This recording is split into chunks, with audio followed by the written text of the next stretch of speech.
You heard of walking the dog? That's called walking the rabbit. Yeah, come on, rabbit, walk.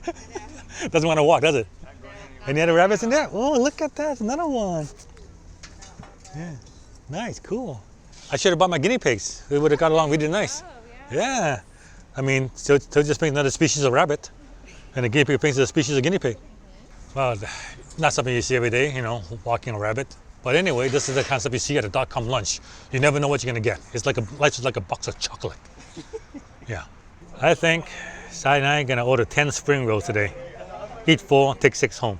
Yeah. Good idea, right, Sally? Let's do that. Okay, let's go. 10 spring rolls. Let's go inside.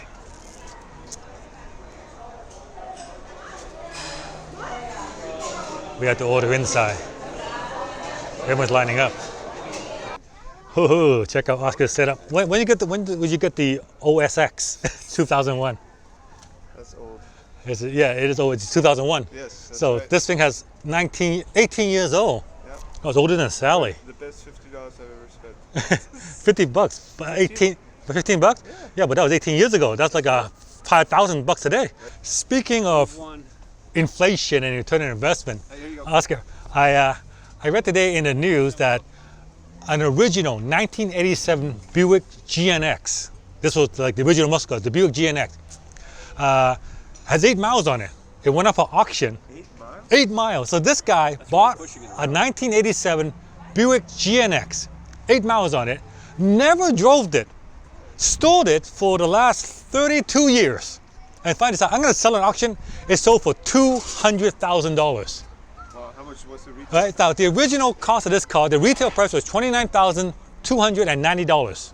Right? So, 87? yeah, 1987.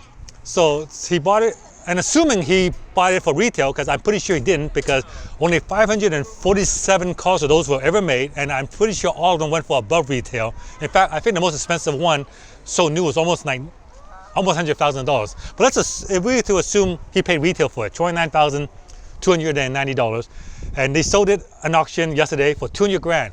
It sounds like he did great, right? It sounds like he did great, but that was over 32 years. That works out to a rate of return of 6.2%. Less than the market. 6.2%. In other words, if we would have just put that money into an S&P 500 index fund, he would have done better. And he wouldn't have to worry about insurance, maintenance, security, storage, and whatever else that's in the car. Right? And I said, I'm pretty sure he paid more than retail. So let's assume he paid $50,000 for the car, you know, and then 8 miles, he stored it. So he spent $50,000 in the 200 grand over 32 years. So that was up to 4.4% return. So in other words, you could just buy a T-bill. Actually, no, not today's T-bill, but T-bill from like, Grand, yeah. yeah. So Best, just buy gold. this is just this is going to prove that a car is a really bad investment. Yeah. I ordered 10 of these, and they were actually, you know, thinking about me, because what they do is they gave me 2 to eat here, and then they're gonna box the other 8 when I'm ready to go. So that was great. That was great. There you go. They know you. And I hope they gave you a lot of peanut sauce, you know, just eat that peanut sauce.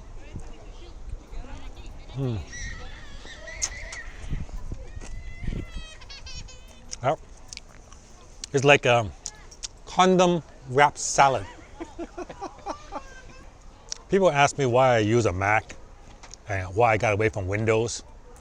The reason why, Because mommy messed the programming up. because first of all, my wife used to work for Microsoft and she messed up Windows. I like that story. But the other reason is Windows is like an exercise in contradiction.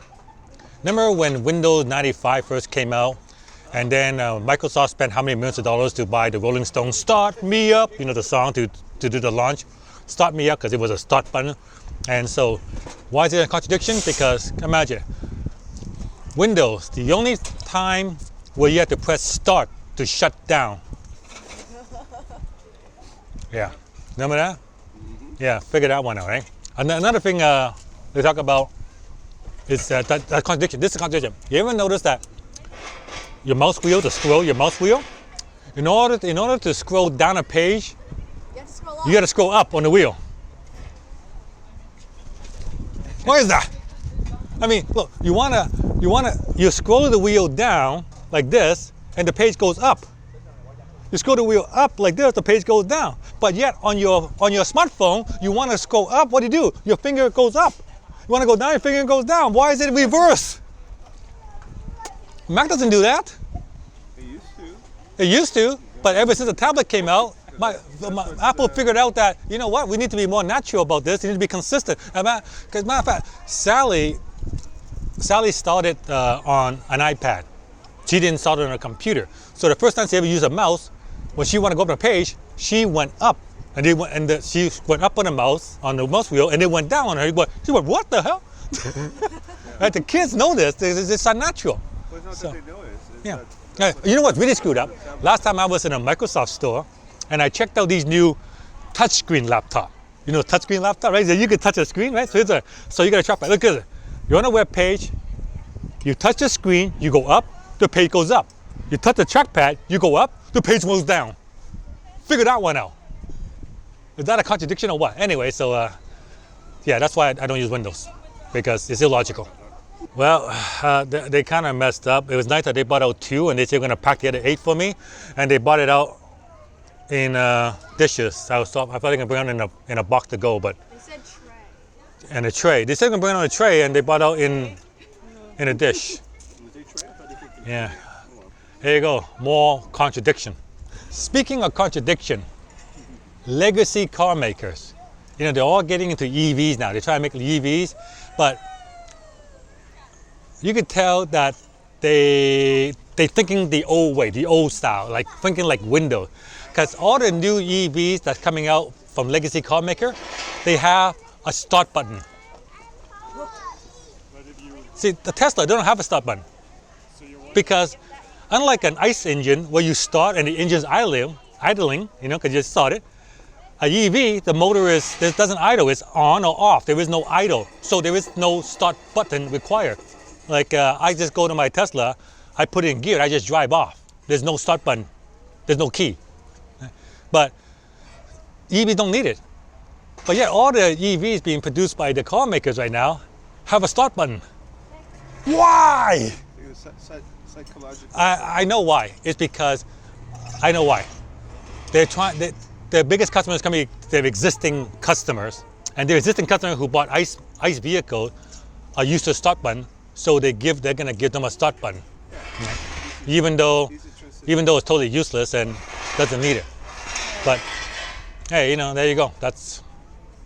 You're used to it. It's like another example of people just get used to stuff and they don't question this kind of stuff. It's really weird. Like for example, on your phone keypad, where is the 1 located on your phone? Oh my god. The 1 is on the upper left. 1, 2, 3, 4. 1's on the upper left. Now turn on your calculator. Where is the 1 located? The 1's on the bottom. Why is that? But yet I bet you most of you people did not know that. You just seen it so often time, you just assume it, you never think about it. But you didn't know that the 1s were reversed. Right? Start button, scrolling, those kind of stuff. The reason I am where I am today is because I don't take this stuff for granted. You got to question this stuff and ask why. And if there's a better way, then do the better way. Just because it's always been done that, always go that way, doesn't mean it's correct.